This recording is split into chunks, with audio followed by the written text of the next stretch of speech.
రాబోయే కార్పొరేషన్ ఎన్నికల్లో మాజీ కార్పొరేటర్ కిషోర్ను ఓడిస్తామని తెలుగుదేశం పార్టీ 22వ డివిజన్ ఇన్ఛార్జ్ పీర్ల లక్ష్మీ ప్రసన్న సవాల్ విసిరారు. కాకినాడ తెలుగుదేశం పార్టీ కార్యాలయంలో జరిగిన విలేకరుల సమావేశంలో ఆమె మాట్లాడారు. చెన్నై మార్కెట్లో గోమాంసం వ్యాపారస్తులతో కిషోర్ లాలుచిపడి వ్యాపారం నిర్వహించడం జరుగుతుందని ఆరోపించారు.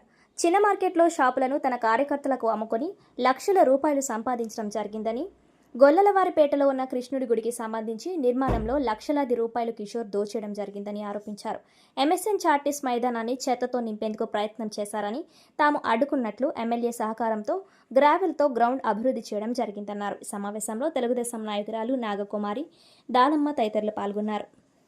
కిషోర్ 22వ వార్డు మాజీ corporator YCP Kishore press meet పెట్టి మేము వాస్తవాలు చెప్తామని నేను చెప్తుంటే తన అవాస్తవాలని చాలా గట్టిగా చెప్పి ప్రజలను ఏదో మోసం చేద్దామని చూస్తున్నాడు.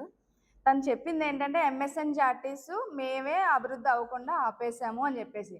మేము కోర్టుకెళ్ళి స్టే తీసుకొచ్చామండి. ఎందుకు తీసుకొచ్చాం? మీరు డంపింగ్ చెత్త వేసారు కాబట్టి ఆ చెత్తని తీసేసి తర్వాత దానిపైన గ్రావెల్ ఫిల్ చేయమని స్టే తీసుకొచ్చాం. మీరేం చేశారు? ఆ డంపింగ్ మట్టిని తీసేసి గ్రావెల్ ఫిల్ చేయకుండా వదిలేశారు. మీరు మొత్తం దాన్ని ఎటు చేయకుండా వదిలేస్తే కొండబాబు గారు అధికారంలోకి వచ్చిన తర్వాత మేము గ్రావెల్ ఫిల్ చేసి దాన్ని గ్రౌండ్ ఫిల్ చేసాం. తీసేసి మా హ్యాండ్ ఓవర్లో పెట్టేసుకున్నామని మాట్లాడుతున్నారు.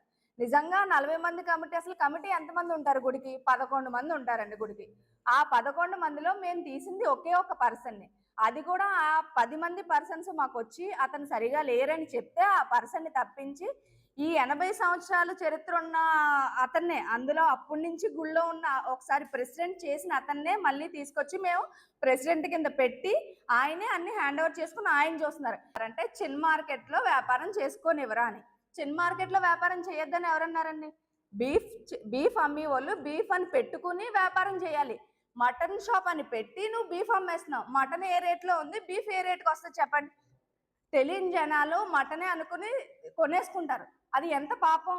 హిందువులు ఉన్నారు, ఆవులను పూజిస్తాం మనం.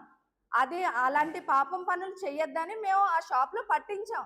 పట్టుకున్న తర్వాత మటన్ షాప్ అని ఉంది కాబట్టి దాన్ని సీజ్ చేసి షాపును క్లోజ్ చేశారు. మీరు ఎవరికి లంచాలు ఇచ్చారో, ఎవరికి ఏం చేశారో అవన్నీ మాకు తెలియదు. మరి మేము డైరెక్టర్గా వెళ్ళి చూపించి పట్టించి సీజ్ చేయించాం షాప్ని. ఇంకొకటి లంగడవారిపేటలో గుడి పక్కన నా ఆఫీస్ ఎప్పుడో, అవును ఉండేది మీ ఆఫీసు, గుడి పక్కన రూమ్లో మీ ఆఫీస్ ఉంది, అంతేగాని అది మీ సొంత స్థలం కాదు. ఆఫీస్ పెట్టుకుని మీరు వాడుకున్నారు. తర్వాత దాన్ని గుడి డెవలప్మెంట్కి రెడ్డి గారి హయాంలో డబ్బు ఇచ్చి ఆ గుడి డెవలప్ చేయమంటే దాన్ని మీరు చిన్నది చేసి మీ ఆఫీస్కి ఒక రూమ్ కట్టుకున్నారు. దాన్ని మేము మాట్లాడాం, అంతేగాని మీరు మీ సొంత స్థలంలో ఏదో మీ సొంత రూమ్ కట్టుకుంటే మేమేదో తప్పుడుగా ప్రచారం చేసినట్టు మీరు స్టేట్మెంట్ ఇచ్చాడు. 5 కోట్లతో డెవలప్మెంట్ మేము చేసాము అని చెప్పేసి. ఇప్పుడు చిన్న మార్కెట్, ఈ ఫిష్ మార్కెట్ ఇది ఉంది కదండి, అక్కడ సబ్బు పడిపోతుంది. ఇప్పుడు ప్రజెంట్ ఉన్న చేపల మార్కెట్లో సబ్బు పడిపోతుంది. మీరు 5 కోట్లతో డెవలప్ చేస్తే సబ్బు ఎందుకు పడిపోద్దండి? అంటే మీరు డెవలప్ చేయలే, మీ ఫోటోలకి మీ అన్నీ వేసుకోవడానికి ఆ డబ్బుని యూజ్ చేసి మీరు తినేసారు డబ్బంతా. అంతేగాని మీరు డెవలప్ చేస్తే ఆ సబ్బు అంత బేగా పడిపోదే. మళ్ళీ ఇప్పుడు మేము చేయలేదని మా మీద ఏదో మాట్లాడాలి కాబట్టి చెప్తున్నారు. చిన్న మార్కెట్ షాపుల్ని కొండబాబు గారి హయాంలోనే పగలగొట్టి కట్టిస్తానని హామీ ఇచ్చి స్మార్ట్ సిటీలో నిధులు తీసుకొచ్చారు. తీసుకొచ్చిన తర్వాత మీరేం చేశారు? ఒక షాపుని 2 షాపులు కట్టి మీకు నచ్చిన వాళ్ళందరికీ ఇచ్చేసుకుని మీ ఫోటోలు, అంటే చూడండి మనం ఏదో డబ్బు ఇచ్చి కట్టించి ఫ్రీగా ఇచ్చేస్తాం కదా, అలాంటి వాళ్ళు చూడండి మన ఫొటోస్ పెట్టి పూజించుకుంటారు కదా. అలా చిన్న మార్కెట్లో ప్రతి షాప్కి నీ ఫోటో పెట్టుకున్నావు. అది కరెక్టేనా?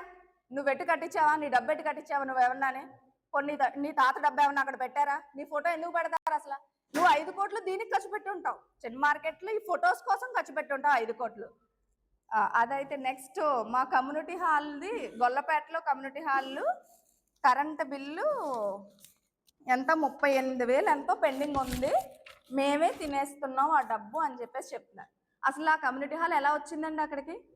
కృష్ణుడి గుడి కమ్యూనిటీ హాల్ 2 ఎలా వచ్చినాయి?